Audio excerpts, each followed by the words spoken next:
Honorable Minister of Foreign Affairs, Makhdoom Shah Mahmood Qureshi Sahab, Chair Kashmir Committee, Shahryar Afridi Sahab, Director Institute of Strategic Studies, Azaz Sahab, SAPM Mohid Yusuf Sahab, Mr. Qureshi, Mishal Malik Sahiba, Excellencies, Honorable Ministers, distinguished guests, ladies and gentlemen, Assalamu alaikum.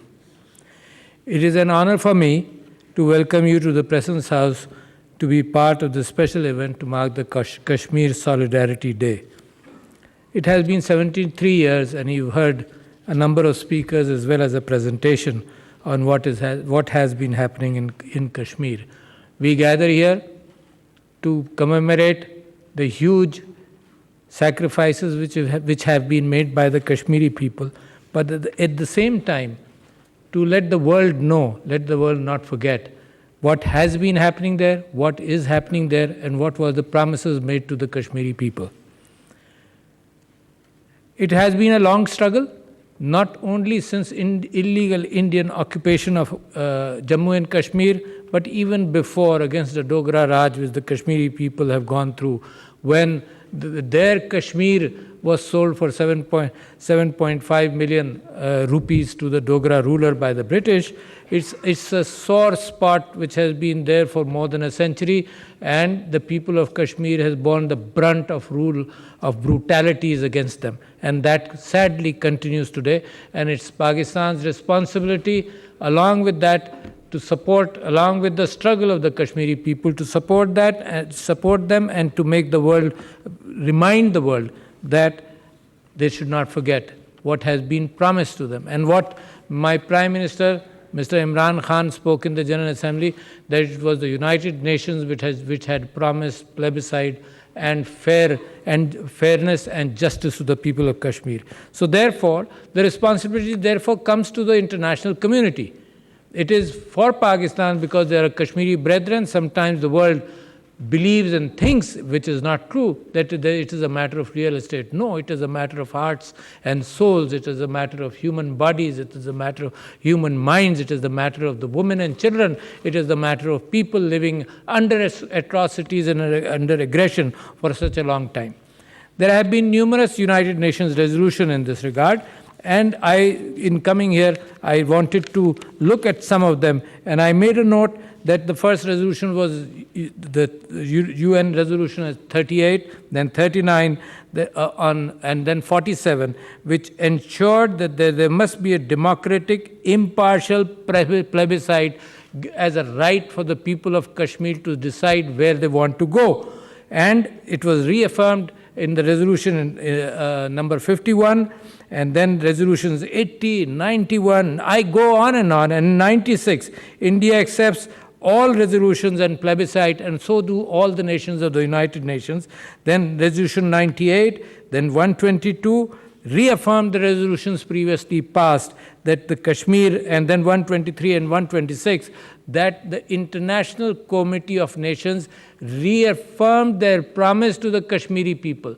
Had we not believed in the United Nations, ladies and gentlemen, Kashmir was liberated. Had the ceasefire not taken place, had Jawaharlal Nehru not run to the United Nations looking for a ceasefire, the Kashmiri people were liberating themselves. And Pakistan, believing in the United Nations, believing in the Committee of Nations, a number of few ambassadors represent that community, believing in the world, and the United Nations was in its infancy, and there was tremendous hope. So Pakistan agreed to the ceasefire, and therefore it has, India since then has gradually moved away from its commitments to the international community, and to suppress the people of Kashmir, it has resorted to brutality, it has resorted to pellet guns. Some of the images you saw, something which is not used by any country in the world, and by India also only in Kashmir. I remember in the years 2013, 14 and 15, when I was a member of the National Assembly, I had challenged India that it will never, I had made a claim that it will never use that in any other region except in Kashmir, because it knows that the Kashmiris are not with them. Imagine the fact that after August the 5th in 2019, when it changed its own articles of 370 and 35A, wherein it promised the Kashmiri people at the time in 1947, 48 and 49, it promised the Kashmiri people that we will ensure the fact that your population is not going to be changed, your property ownerships will remain as you want it to be, and in 2019 it changed that. What has happened since then? The Kashmir always had a bigger proportion, as the biggest proportion of or ratio of population to security forces, and instead what it was promised that the coffers of capital would flow in, there will be tremendous peace. India had to increase the number of security forces to 900,000. Imagine a population of 8 million Kashmiris has almost 1 million security forces. So there's one security force person with a gun standing there on 8 Kashmiris. That includes women, children, old people, and everybody. So that is because the Kashmiris are resisting Indian occupation, not because of any other reason, but the fact that they wanted a different position of Kashmir with Pakistan, which was promised to them, which they hoped as the division of India was taking place, according to a principle that the majority areas would go towards Pakistan, and therefore that principle was not implemented there. The new change of demographics, my foreign minister has mentioned that fact, it is like an apartheid which is being created. The new change in demographics, imagine an 8 million population, but the new domiciles which have been issued are close to 1.5 million. So 8 million population today is already being challenged with new domiciles being given, as Mashal Malik talked about, domiciles being given to the loyalists of Hindutva who intend to migrate to change the demography of Kashmir. And we must stop that from happening. And who will stop them? If Pakistan has promised itself and promised with the Kashmiri people that we stand with them on political, moral and diplomatic levels. We continue to pursue that course in the legal framework which the world should understand. There's a peaceful struggle. Pakistan is talking about peace, as the commitment made by the Prime Minister as soon as he came into government. He promised that if you take one step forward, we'll take 2 steps in the same direction. That did not happen. India, in fact, and it has been revealed lately, India, in fact, after Pulwama, which was probably self-created, after Pulwama, India did aggression against Pakistan, and it has come to our knowledge throughout the world that it was that attack. Imagine that attack happened because it was interested in getting a bigger share of the Indian vote. A risk which has been taken attacking across international borders. I believe today that the world should understand that India is a very irresponsible nuclear state. India did its first blast in 1974, Pakistan did not. India blasted nuclear weapons, as it tested nuclear weapons in 1999, and when Pakistan thought that it has to expose its hand also, Pakistan went ahead. India came so close in triggering what some of my friends have spoken about, the possibility of a limited nuclear war. It's an irresponsible situation right now. A belligerent state who can go across for election reasons, go across and attack Pakistan, blaming Pakistan for something which Pakistan never did. Probably they had their own fake encounter, dirty hands in it, and then it attacked Pakistan. So I believe the world should realize it's a belligerent state, it's an irresponsible state, and therefore it is the responsibility of the world to expose what is happening.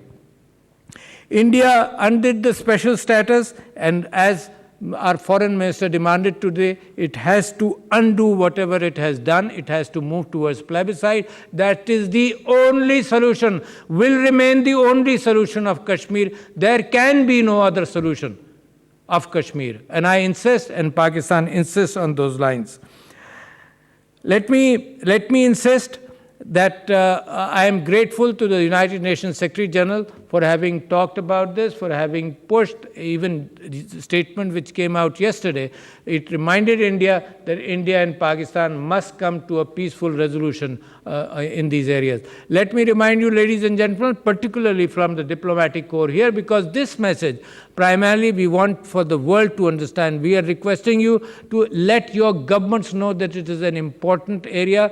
In fact, whatever is happening in India, Pakistan has learned from the past. Whatever is happening in India, they want to rewrite history. They are working against their own minorities. They are creating a schism within India itself. It wants to rewrite history, and it is not pleasing for us, because Pakistan knows that if in one border, for example, on our western border, when there is an uncertainty, it affects Pakistan. It affects Pakistan's rise towards economic prosperity. It affects Pakistan's struggle in poverty alleviation. It affects Pakistan's struggles in health and education.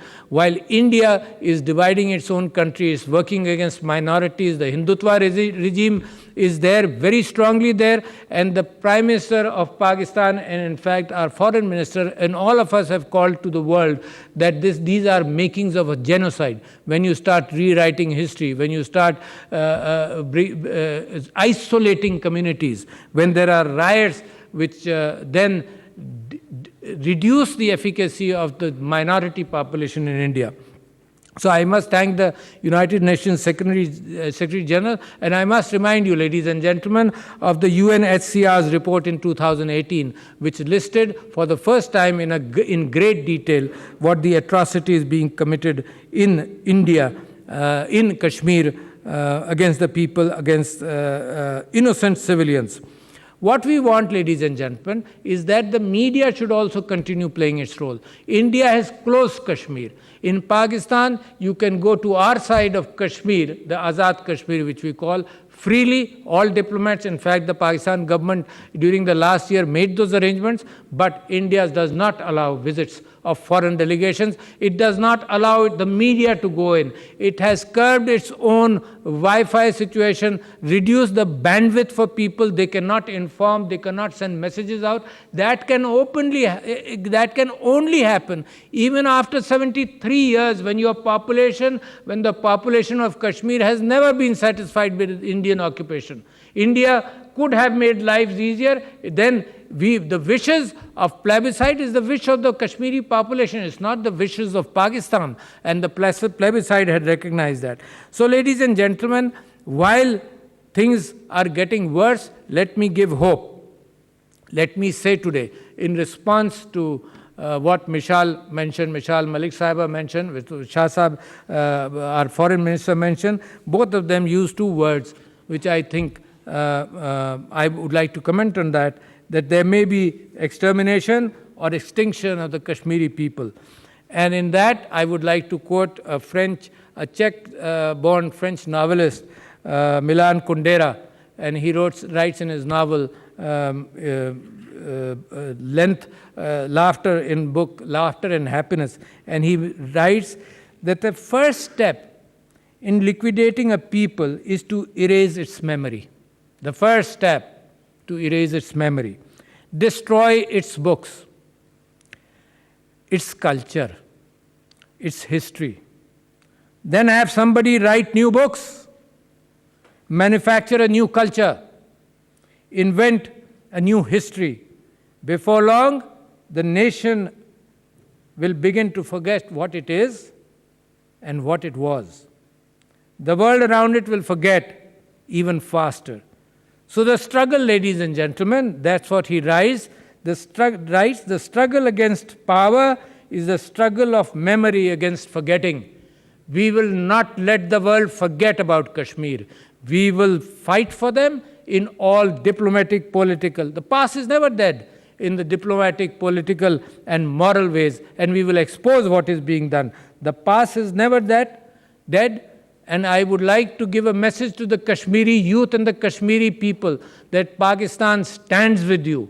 Pakistan stands with you and assures you that your liberty is not far away. It is close. It is within your grasp. Have faith and continue your struggles. You have sacrificed tremendously, and Pakistan is there with you. So, ladies and gentlemen, we will not allow the world to forget. Thank you very much.